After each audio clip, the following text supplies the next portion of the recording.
sono venuto ben volentieri domenica mattina perché per simpatia nei confronti di chi organizza, per simpatia nei confronti del partito che organizza, e mi corre l'obbligo di domenica mattina tra un gruppo di amici essere anche sincero. Io condivido molte delle cose che sono state dette, però vorrei mettere un po' di pepe nella discussione. Paolo Sarpi, teologo della Repubblica Serenissima, quando difese la Repubblica nei confronti della Santa Sede si beccò una coltellata nella schiena, ed è celebre la sua frase: riconosco lo stile, riconosco sia lo stiletto, ma riconosco anche la provenienza dello stiletto. Una volta noi si pensava che lo stiletto rivenisse da Roma, invece non arriva più da Roma, ma arriva anche da Venezia stessa, da un palazzo che è situato sul Canal Grande, dove c'è la sede della Regione Veneto.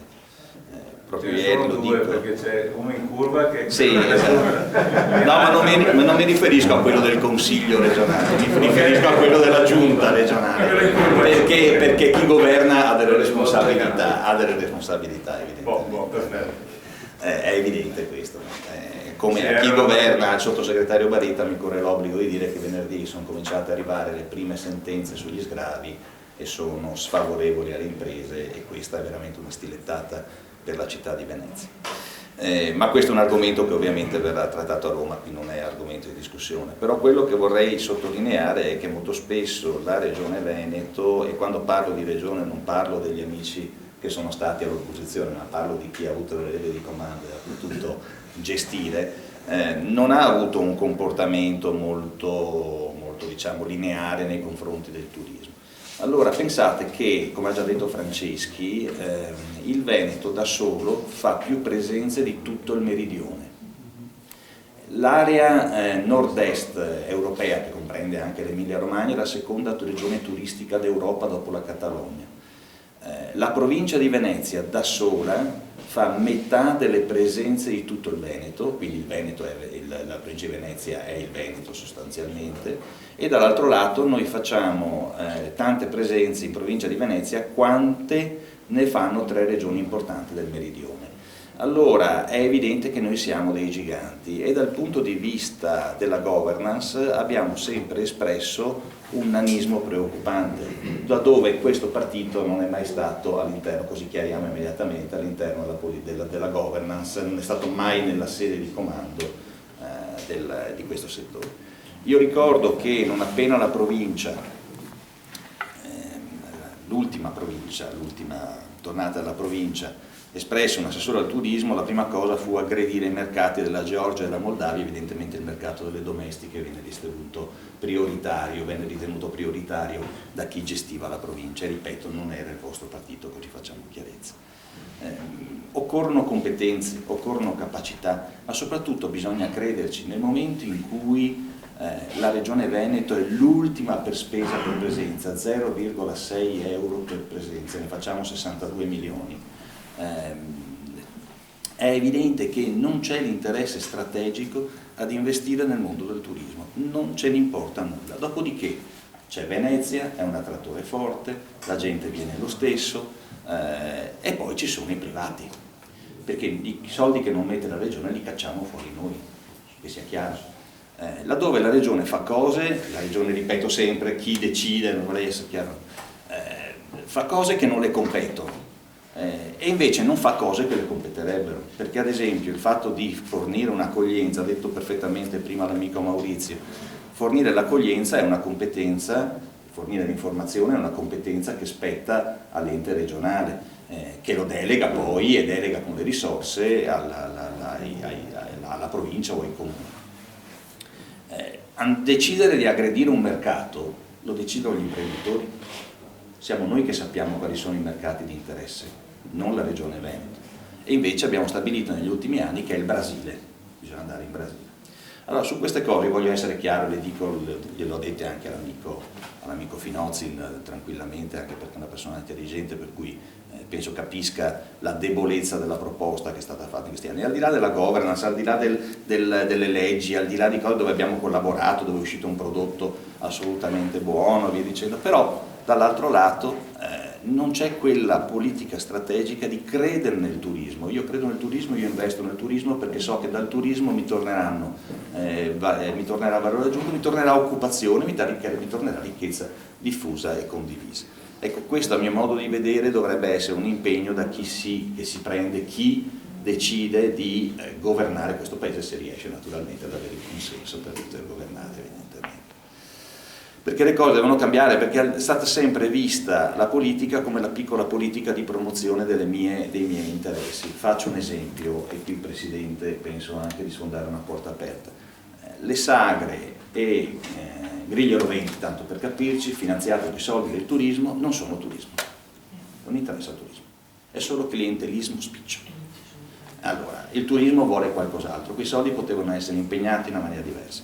Ma dopo superiamo noi, a settembre siamo a New York per presentare con la comunità israelitica Ghetto 2016, nell'inverno andremo a Dubai a presentare l'albergo Al che abbiamo fatto ultimamente. Ormai siamo abituati, sono 10 anni che non vediamo un euro di contributo pubblico, paghiamo noi, tiriamo fuori il portafoglio, le imprese pagano e decidono di aggredire determinati mercati, quelli che interessano agli imprenditori, quelli che sanno gli imprenditori essere un ritorno per le loro imprese. Per cui ormai ci siamo abituati anche a fare senza. Però è sbagliato perché non dovrebbe essere così, perché ci dovrebbe essere un rapporto forte dove si va insieme, dove si decide insieme, dove ci si scambiano esperienze insieme, dove la politica ascolta anche l'esperienza di chi sa, di chi lavora, di chi è in trincea. E questo invece purtroppo non avviene, quindi mi auguro che le cose cambino e mi auguro in futuro di poter essere smentito e avere invece una collaborazione più forte e soprattutto una visione che non è quella del collegio in cui sono stato eletto io, ma una visione che è del Veneto come gigante europeo dell'accoglienza. Preghiamo Dio che il prossimo assessore non sia di Rovigo. Allora, detto questo, vorrei tornare all'elemento però iniziale, che è quello del rapporto con l'agricoltura, dove invece secondo me il rapporto può essere veramente forte e strategico, perché io ho incontrato ultimamente i presidenti di 2 regioni, il Molise e l'Abruzzo, che di turismo ne vedono proprio poco. Loro adesso hanno scoperto il turismo, ho incontrato Legnini, il senatore Legnini, adesso è il vicepresidente dello Consiglio Superiore della Magistratura, ma prima come sottosegretario alla presidenza del Consiglio dei Ministri, mi diceva che l'Abruzzo ha fortissima intenzione ad esempio di dedicare delle proprie risorse, la regione Abruzzo, le proprie risorse al settore turistico. E come vuole sfondare sui mercati? Vuole sfondare attraverso l'agricoltura e visto che ritengono l'esperienza veneziana un'esperienza importante, ci hanno anche coinvolto soprattutto per la questione formativa, perché vorrebbero che i loro giovani venissero qui da noi a fare un'esperienza formativa, venissero quindi a fare un'esperienza dei 5 Stelle veneziani per portare poi la loro esperienza fatta all'interno degli alberghi del loro territorio. Prego? 5 Stelle inteso come albergo, certamente. Anche perché ne farebbero poco altrimenti. Okay. Allora, ho scoperto in quella sede che ad esempio il Molise ha delle risorse agroalimentari incredibili, un vino incredibile. Il tartufo di Alba, ho scoperto, il tartufo bianca di Alba viene da Isernia, è isernino, per cui stanno andando verso il marchio di qualità e via dicendo. E loro puntano sull'agricoltura e in effetti, se ci pensiamo bene, i prodotti enogastronomici dell'area veneziana sono sicuramente un traino importante e il fatto di avere, lo dico io che a volte sono un po' contrario a questa visione, il fatto di avere ad esempio gli alberghi, i ristoranti e gli hotel, ma la ristorazione più in generale di altissima qualità di Venezia, è un palcoscenico, è una parola che di solito non uso mai, ma un palcoscenico potrebbe essere un palcoscenico importante per la produzione agricola del territorio. Vi faccio un solo esempio, faccio un esempio di un nostro socio che è l'amico Bisol, che produttore di Prosecco a Venissa, ha fatto un ristorante stellato e lì produce un vino particolare che è la Dorona, che è un recupero di tutte le uve. Allora, detto questo, molto sarà immagine anche, però vedo che coi turisti ha un successo strepitoso, quindi il turista cerca i nostri prodotti. Pensate che gli chef degli alberghi a 5 Stelle hanno cominciato a dare un nuovo servizio, e cioè la mattina portano i propri clienti al mercato e al mercato gli fanno scegliere il prodotto, gli spiegano il prodotto, gli spiegano il carciofo violetto di Sant'Erasmo e via dicendo, comprano, vanno in cucina, cucinano insieme allo chef che hanno visto in televisione, tra le altre cose, e poi pranzano. Ha un successo strepitoso, con i turisti americani poi è un successo garantito. Io scusa, speriamo che rimanga il mercato di speriamo, sì.